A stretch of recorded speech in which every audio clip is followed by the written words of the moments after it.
Be ready.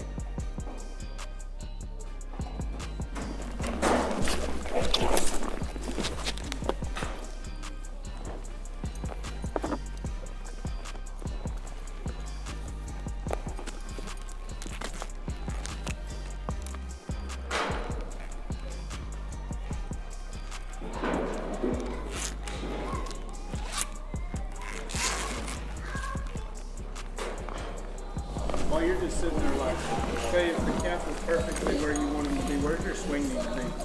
Like the plane of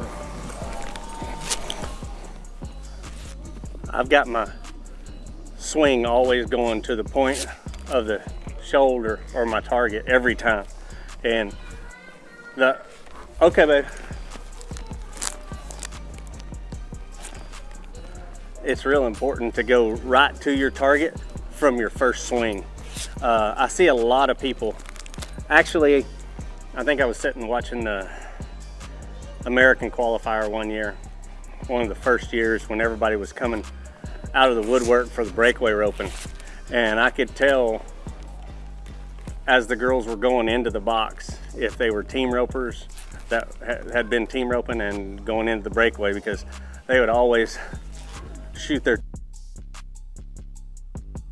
tension between their hands.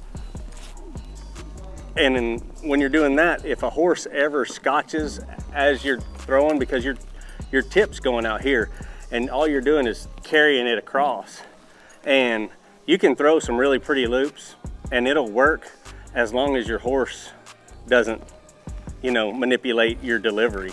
So if he's free or it gives you plenty of time to drag it, but if he scotches or something's out of whack or the calf moves and he reacts and you're trying to carry it across, that's when it really hinders you. But if you'll have your tip of your rope going right where you want it to the whole time, even if the horse shuts you out, it goes to where your tip goes to your target. And that's one big thing I look when I don't know the girls that are roping as they're going in the box, when they're swinging the rope.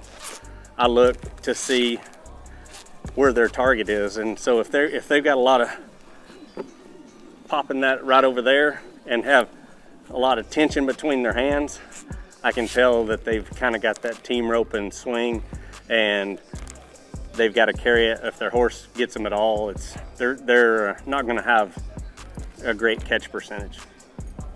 You said you're mentioning the tension in between your hands. You keep it pretty